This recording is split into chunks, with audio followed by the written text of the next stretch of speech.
Welcome back everybody to Coin Advisor, and please before we start our video click like and subscribe the channel.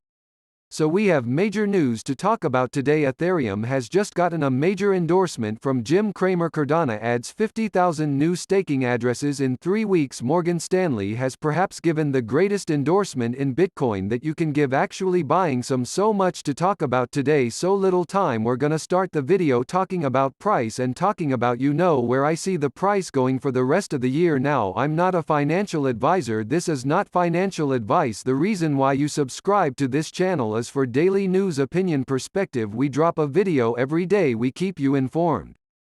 And that's just what we're doing today. So let me give you my thoughts on where Bitcoin could go going into the end of the year. Now, first of all, are we in a bear market? For the past few weeks on this channel, I've tried to share with you not just my opinion, but also data, real metrics that shows us that we are nowhere close to a bear market. And this is another one. You can see where we are right now is very different than where we were at the top of the last cycle. What we're looking at is number of addresses with a non-zero balance. So basically, users on the network. We have not seen a purge of wallets selling everything like we did in 2017. The class of people selling in 2021 are far fewer in number and volume than what we saw in 2017. So another metric that shows us we have not topped out for the year. Before we get to recent news, before we get to Morgan Stanley and Bitcoin, before we get to Ethereum, before we get to Cardano, we should discuss value. Now, in my brain there are 3 potential situations, and I'd be interested to understand your opinion in the remarks underneath. Go ahead and remark on anything we talk about today, and what I will impart to you isn't so much intended to be this as by and large the value I believe it will be at in precisely the time. This is more similar to the shape and season of the market. So first conceivable situation I see playing out this year as possibly a greater amount of a disappointing situation where we go level for a long time and months. It will get into August, we will get into September, we're still simply going to be at $37,000, we're going to get into October, we're still simply going to be at $40,000, and everyone will essentially announce super cycles dead, Bitcoin's dead. Yet we finish the year, we end at a humble 100,000, Bitcoin at 100,000 before the year's over. This indeed is my most bearish situation. We should move this here and get to an alternate kind of situation. Now in this one we stay around these ebb and flow value levels, until August. So individuals presumably are as yet going to be bearish. However, after that, actually like we see at so many years end rallies, Bitcoin truly begins to warm up, and by December of this current year or January of the following year, Bitcoin gets to 170,000. This isn't too bullish contrasted with a portion of the cost of forecasts we've seen, and this isn't too bearish contrasted with a portion of the value expectations we've seen. So this is somewhat of a mid-level situation. Now you could say these situations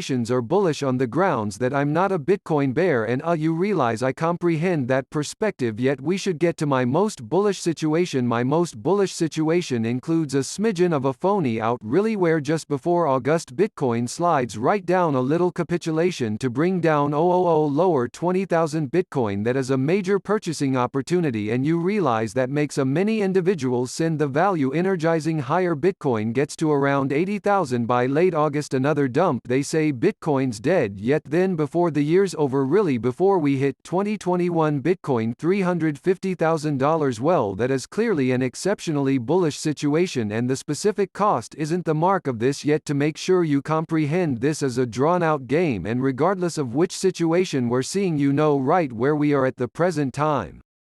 I'm a purchaser, so this is the thing that I'm doing, and there's a lot of motivation to be bullish. We should get to the new news. This is a tremendous piece of information. Morgan Stanley has recently uncovered that they are proprietors of 28.2k portions of GBTC. This isn't something that they needed to uncover, I'm certain. However, they legitimately needed to reveal according to SEC guidelines and rules. This is ongoing information. As of April 30th is the point at which they purchased the offers, and they just unveiled just inside the last month. And what's fascinating to me is, while the traditional press is painting this image that Bitcoin is awful news, that Bitcoin has a ton of issues, that it's hazardous to possess Bitcoin, they need you to feel that fundamentally this is the thing that will happen to Bitcoin. The large players in the background are purchasing Divider Road Venture Bank. Morgan Stanley has acquired openness to Bitcoin through Grayscale, offering additional proof of more extensive institutional acknowledgement of computerized resources. The Morgan Stanley Europe Opportunity Reserve reserve which puts resources into set up and arising organizations through Europe claims 28.2 offers 1,000 portions of the Grayscale Bitcoin Trust or GBTC again later as of April 30, which is as per a June 28 documenting with the U.S. controllers. Most intriguing that the particular statement of purpose of this asset is this: Morgan Stanley's Europe Opportunity Store is intended to look for greatest capital appreciation by putting resources into resources that the speculation group accepts are underestimated at the hour of procurement. So all the traditional press is infusing dread, vulnerability and uncertainty, making you imagine that this is the thing that will happen to Bitcoin. Morgan Stanley and enormous players think Bitcoin is underestimated where it is today, and when you investigate what is happening all throughout the planet you come to see that we are early and there's a lot of chance in crypto throughout the next few years. Coinbase has been endorsed to bring to the table crypto guardianship in Germany now, this without help from anyone else, possibly not no joking matter, but rather when you buy into this channel and we share this stuff with you practically consistently, various things you come to comprehend, you know where society is going. Coinbase has become the primary organization to get a crypto authority permit to work in Germany. You get that?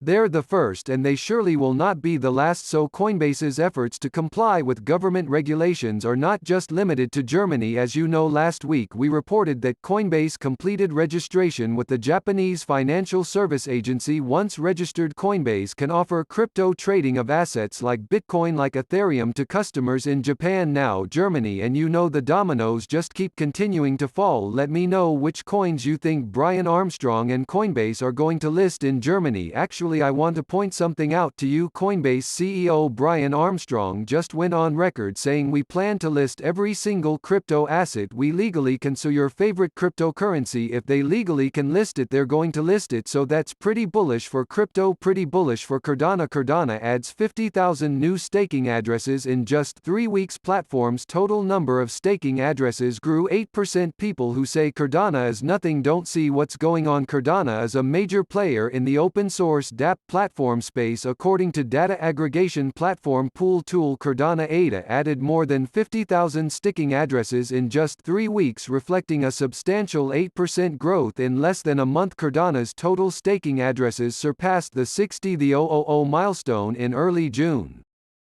As the attention around the platform continues to grow, so Cardano is making moves in user base, any ecosystem, in many different metrics. Cardano is on our radar, and I think a major reason why Cardano is doing so well is because there's obvious demand to use Ethereum, obvious demand to use, you know, the largest market cap open source dApp platform. Ethereum surges 10% as EIP 1559 draws closer. Ethereum shows signs of strength Sunday nights, currently up 10 in 24 hours, actually 20 in 48 hours, and as you know, Ethereum will launch EIP 1559 as part of the London hard fork next month, introducing a gas fee burn on every transaction. The update is expected to make gas fees more stable and predictable while creating deflationary pressure for ETH if the network receives enough activity, which we have every reason to suspect that it will. It could make ETH a deflationary asset where the supply reduces over time, so nobody knows what's going to happen with any of these in 5-10 years. I think with regards to the following 1 to 2 years, incredibly bullish by the manner in which folks get your ETH exchanges, and Ethereum gas expenses are the most minimal they've been in a half year. Pleasant. We should discuss a significant support that Ethereum has recently gotten, and perhaps this is a result of stuff like this current Sotheby's to acknowledge digital money installments for uncommon precious stone closeout Bitcoin, as well as Sotheby's is to acknowledge Bitcoin or ETH for a very uncommon jewel worth to 10 to 15 million. Jay-Z is selling his introduction collection NFT at Sotheby's for Ethereum. Thus, when I see stories like this, it's a good idea to me why individuals think this Jim Cramer likes Ethereum portrays it's anything but a cash. Jim Cramer says that he's been purchasing Ethereum as he sees that it is even more a cash than Bitcoin. Watch this. Any new perspectives on Bitcoin? It's held that you recall you had said on the off chance that it held 30,000. Does that mean you return in or 30? I went into Ethereum this time. I returned into Ethereum on the grounds that this is on the grounds that Bitcoin held 30.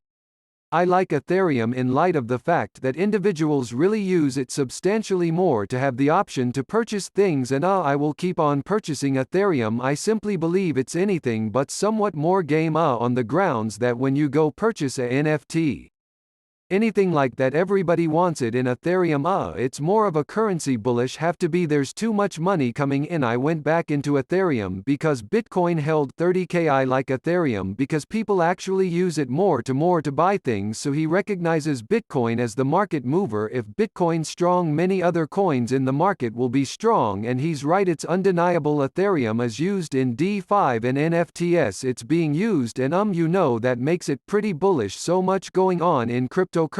Let's start the week off strong, let's start the week off right. Make sure that you are subscribed to this channel.